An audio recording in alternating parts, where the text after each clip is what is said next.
Please welcome Steve Bannon.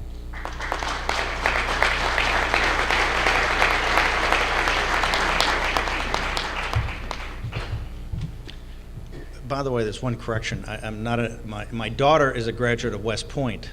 I'm not a graduate of the Naval Academy. I'm a naval officer. Ah, there you go. A real naval officer, not a graduate of the Naval Academy. No, we had good news. All you Naval Academy grads out there, don't. We got very good news today. My daughter is a graduate of West Point, and she's a member of the 326 Combat Engineers of the 101st Airborne, and they got their orders. Yeah. Well, no, that's the generation that we've got coming up. These are great kids. She actually got her orders home today, so she'll be back in Fort Campbell by Thanksgiving. So it's a day of celebration in our family. Yeah, they're great kids, and I'll get to that in a second about what we've done to them, that generation. September 18th, 2008, at 11 o'clock in the morning, the Republican appointed Chairman of the Federal Reserve and the Republican Secretary of the Treasury, a guy I used to work for at Goldman Sachs, Hank Paulson, went to the White House to see the president, a Republican, I might add, and told him because of the mishandling of the bankruptcy of Lehman Brothers a few days before, over the weekend on September 15th, where they didn't really calculate, because it's quite complicated. They didn't realize that Lehman Brothers was the beating heart of the world's commercial paper market, and that the entire world, and the commercial paper market is what funds the working capital of all the large corporations in the world, that the world's financial system had basically frozen. And on Wednesday, for all you guys that have money market accounts, the Prime Reserve Fund broke a buck for the first time. In other words, if you wrote a check for $1,000, you're going to get $900 back. The Fed had pumped $500 billion of liquidity in 24 hours into the system. And by the way, we know all this now because of Representative Kanjorski, who told it on C-SPAN, and because of testimony in front of Congress. They did the spreadsheets and ran the numbers. They went and told the president that they needed an immediate $1 trillion of liquidity into the system, or that the American financial system would freeze up and basically implode in 72 hours, that the world's financial system would implode in about 3 weeks, and that they could not guarantee any social and political chaos within a month. So President Bush sent him up to Capitol Hill. He didn't attend the meeting. He sent him up to Pelosi and Kanjorski and all these guys, and that's where they came up with TARP. Actually, Secretary Paulson went up with a 3-page memo, if you remember. It was a bill. They needed $1 trillion that night. And the question gets to be, when you looked at the fiasco, and we'll go through some numbers in a second, how did a situation that, and we had some pretty sizable enemies in the 20th century, Hitler, Mussolini, the military junta in Japan, the Kaiser, Lenin, Mao, Stalin, you go on and on and on. These guys couldn't even envision what we had done to ourselves, much less execute it. They actually told the president, unless you give us $1 trillion immediately, and now we know from Bloomberg it was about $5 trillion of liquidity they needed into the system, of which, by the way, we've never really had an accounting, right? We don't have an accounting today of what really went on, of what liquidity got put into the system. This crisis is of such a magnitude. It's unprecedented in our country's history and unprecedented in the world's history. Let me just walk you through some math. Depending on the assumptions you make, Medicare, Social Security, Medicaid, and I realize people say, oh, they're contingent liabilities, but they're pretty locked in unless you uncontingent them. The liabilities of those three are anywhere from $60 to $100 trillion. At state level, the state governments today are about $3 trillion underwater. Municipal governments, you see in Harrisburg, the capital of Pennsylvania, I think just got taken over yesterday. Municipal governments, I think, are something like $2 trillion underwater. Municipal employee pension funds are $2 trillion. Corporate pension funds are $1 trillion. The biggest problem we have, which never gets talked about at any debate, has not been brought up one time, the trade deficit, which every quarter, all the goods we buy from China and all the foreign oil we buy, it's $7 trillion. It's the beating heart of our problem. Not one question in 8 debates has been asked about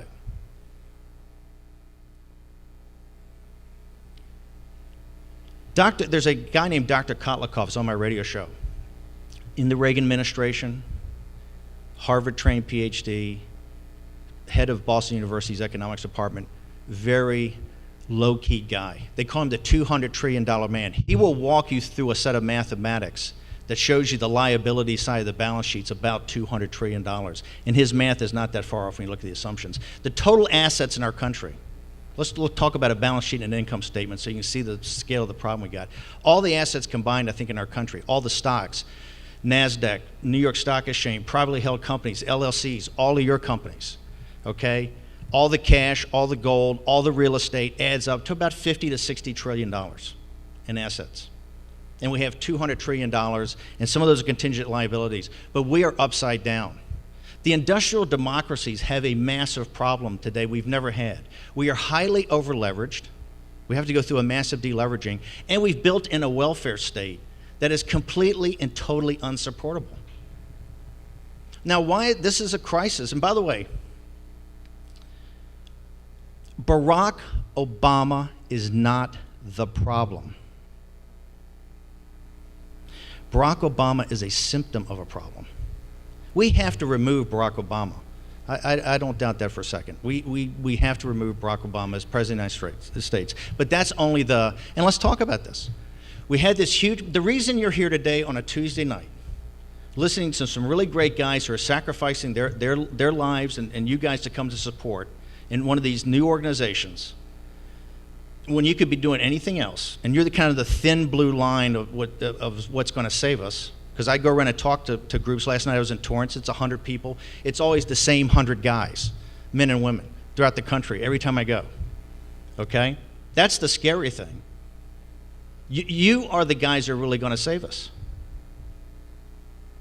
So the problem is that these numbers are so esoteric that even the guys on Wall Street, at Goldman Sachs, the guys I work with, and the guys in the Treasury Department, because they've made some massive mistakes, and they're the first to admit that. But it's so tough to tie this together because the numbers are so esoteric when you talk about $1.5 trillion deficits and $3 trillion in federal spending and all this. It's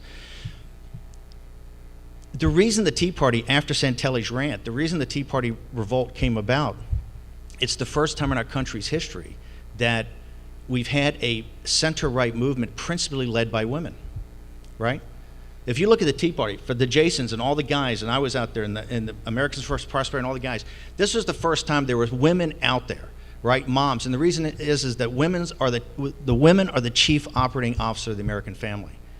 You know, they don't need to know it's trillions of dollars. They know that every bag of groceries is $100. They know to fill up an SUV is $100. And they know that Buddy and Sis are going to a state college, state university, coming back $50,000 in debt and living back in their room with the soccer trophies they got, with no job prospects. The reason I named the first film Generation Zero, the generation in their 20s and 30s, we've wiped them out. This is the first time in American history a generation's actually given over command to something, and we haven't passed on any positive increase in net worth. Right? The sad thing about the Occupy Wall Street, when you look at those kids, is how ill-informed they are. That's the product. That's the product of the American education system. They have no more earthly idea of the fundamentals of our liberty, the fundamentals of free market capitalism, and they know absolutely nothing about our history. That's why I call them Generation Zero. We've passed on zero net worth, and we've really, and yet I see part of that, my daughter's part of that generation, that are fighting a war that's tougher than any war that our grandparents fought in Iraq and Afghanistan. So there is tremendous potential there. But we are passing them on unless we act immediately, unless groups like you can come together, because the political establishment is not going to do it. And people go, how can you say that? I say, let's just look at the empirical evidence. Since the Tea Party revolt, which the Republican establishment did not support, and if you remember and look back, go to Fox and look at guys I respect tremendously, William Kristol, Dr. Krauthammer, David Fromm. You look at all the, George Will, look at all the intelligentsia of the Republican Party and the conservative intelligentsia. They were mocking the Tea Party. They were mocking these grassroots organizations. The reason I made these films is that my buddies on Wall Street kept saying, oh, these women are a bunch of bimbos. I said, you know, I know Governor Palin and I know Congressman Bachmann, I know these women of the Tea Party. They're every bit as tough and smart as you guys are. I mean, think about it. If the elites are so good, how did we get in this jam? Right? But here's the part that and that's why groups like you, I'm not promoting you. If you don't hang together, this country falls apart. Will become something very different at the other side of this crisis, because this is the fourth great crisis in American history. We had the Revolution, we had the Civil War, we had the Great Depression of World War II. This is the great fourth turning in American history. And we're going to be one thing on the other side. And by the way, the reason this is so tough is that before, we didn't have competitors like China, or we weren't in hock to guys that are our enemies, or we had an education and a value system of Judeo-Christian values that a guy like Abraham Lincoln could read the King James Bible, Shakespeare's plays, and Plutarch's Lives of the Noble Greeks and Romans, and that's all he had, right? And he wrote the Second Inaugural Address and the Gettysburg Address, because that's all you needed, right? If you look at it for a second, the victory in 2010, and because of groups of Club for Growth, Americans for Prosperity, the Tea Party movement, grassroots movement, it was an unprecedented victory, right? Not only at the federal level. If you go down and look at the state level, if you look at, we eviscerated the Democratic Party in the South and in the Midwest, in state legislatures, in governorships. It was a massive victory. We got virtually no credit for that, right? The mainstream media and even the Republican apparatus. Remember, the Republican Party came out with a marketing document 60 days before that that said we're going to cut $100 billion, the pledge to America, right? Okay. The two big things, TARP being one, the second being the budget cuts after the 2010, right? The first budget, we cut $30 billion. And by the way, the Tea Party Patriots, if you go to Jenny Beth Martin and Mark Meckler's site, they say we actually increased by $3 billion. But it was a $30 billion cut, not a $100 billion cut, because of all kind of, we're prorated, we're in the year. The second was the debt debate. The federal spending, which is every bit as bad as the deficit. It's the scale of federal spending, because it sucks dollars out from everywhere else. Federal spending, I think, is $3.5 trillion, $3.75 trillion for the next 2 years, roughly. It adds up to $7.5 trillion in 2 years. In the debt debate we just had, we cut $60 billion. $20 billion 1 year and $40 billion the next. Those numbers are irrelevant, right? Because the system lacks the political courage to actually take it on. The hardest, nastiest days, if you look at Europe, just look what's happening. Look what happened in House of Commons yesterday when some conservatives stood up and said, we've had it with Europe. We want out. We want out of this whole mess. And they turned on each other. I said this on Hannity back in February 2010 when he had me. They had a special for Generation Zero, the first time outside the Passion of the Christ they'd ever taken an hour for one movie. And I said, all the easy choices aren't back of us. All the easy decisions were years ago. Everything from here on in is going to be hard and nasty and ugly, and you're going to be called every name in the book. You're going to be vilified. And we did cross a line this past week on the Occupy Wall Street. Only, I believe, in the revolution were there any marches on Tories' houses.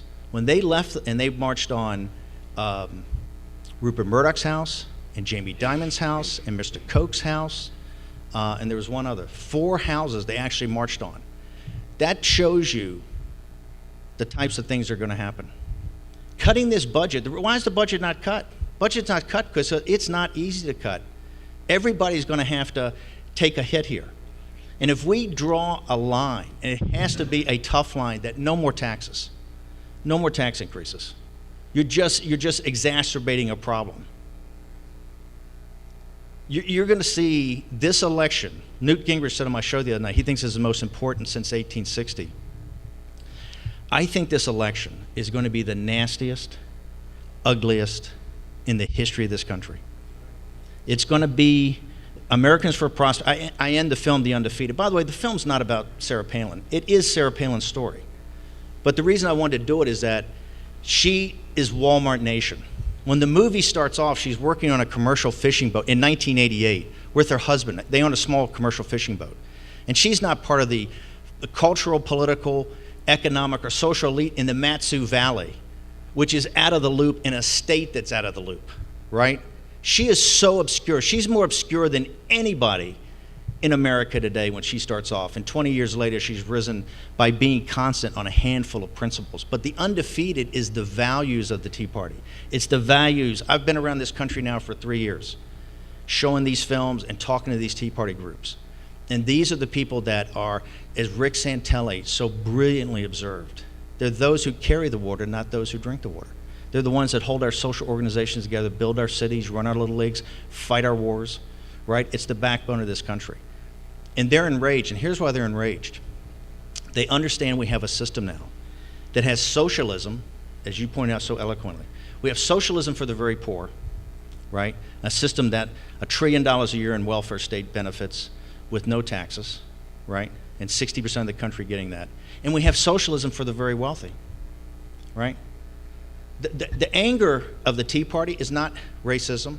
They're not homophobes. They're not nativist.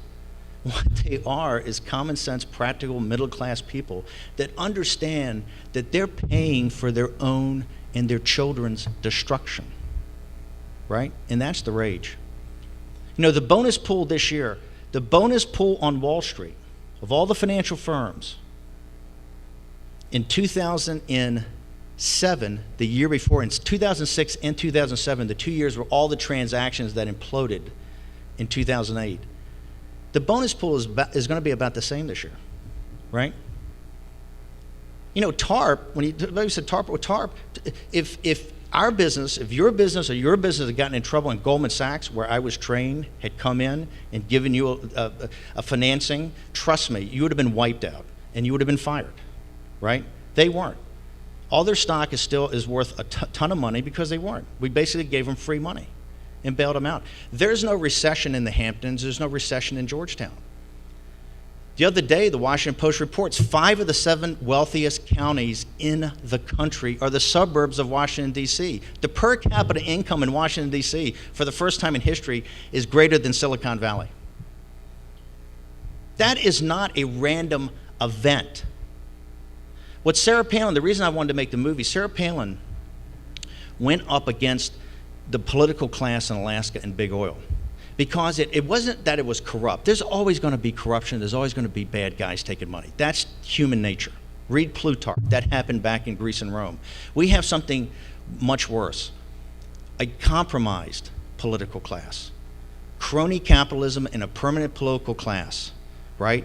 It's quite simple. How does a guy go to Washington, basically making $100,000 a year as a lawyer in some locality, and at the end of 10 years, on $165,000 and another $15,000 by federal money he can make, having to keep basically sometimes 2 locations, how's his net worth $5 million? And in 10 years, like Harry Reid, how's Harry Reid's net worth $15 million? That's not even a mathematics, that's just arithmetic. How does that work? That's what the Tea Party, that's what this revolt is about. That's why we have grassroots organizations like AFP and Club for Growth. That's why we have things outside political parties, because people want their voice heard. You are the last line of defense. 3 nights a week I do this throughout the country, and it's always the same 100 people in the room. But I will tell you, as Slade said so eloquently, if you look at the revolution, about 1/3 of the people wanted liberty, 1/3 of the people were hardcore Tories, and about 1/3 were like in the middle and saying, I'm going to see how this thing plays out, right? Our country today is about the same thing. We're a center-right nation of probably 70-30 center-right, but there's only a small core that's prepared to take their Tuesday night and not just write a check, but actually throw your being, like Jason and the team have, in trying to change this, right? And that's what's going to save it. 100 years from now when they look back, If we come out of this crisis and we're still the country that Senator Rubio talked about of American exceptionalism based upon Judeo-Christian values, right? Believing in freedom and being the greatest country in the world in the torch of freedom, if we're that country and it's going to take us 20 years to get through this, right? It's going to be because of guys like you. And if you quit, we are done, right? We're going to be something very different on the other side. I mean, you can already see in President Obama, you can already see what that's going to be, right? Because that's just the harbinger. The Occupy Wall Street, I tell guys, don't dismiss these kids, listen to them. Because it's a shot in the heart of what they believe. And that is off the education system that's taken more money than any education system in the history of the world. Listen to what they believe. That's the future.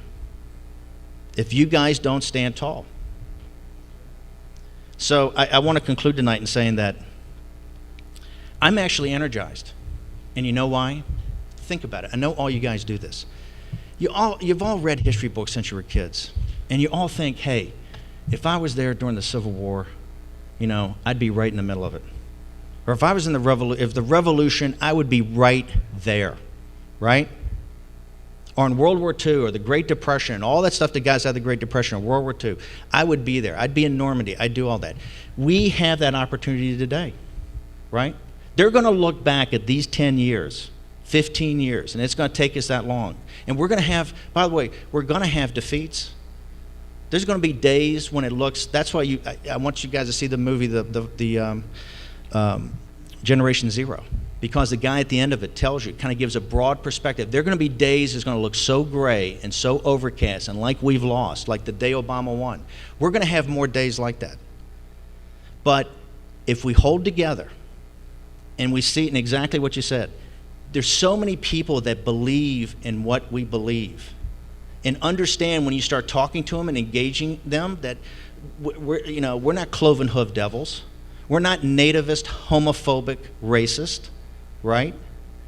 But they understand that we believe in what made this country great, and they believe it too. But they're inundated with a mass media and an education system that's really stolen that from them. And for every Drudge or Andrew Breitbart or these little things you have, for every AFP and for every Club for Growth and for every one of these organizations, you've got this overwhelming apparatus and apathy of the middle and apparatus on the left. But we can do it, and I've seen it, and we've seen it in 2010. That victory was humongous.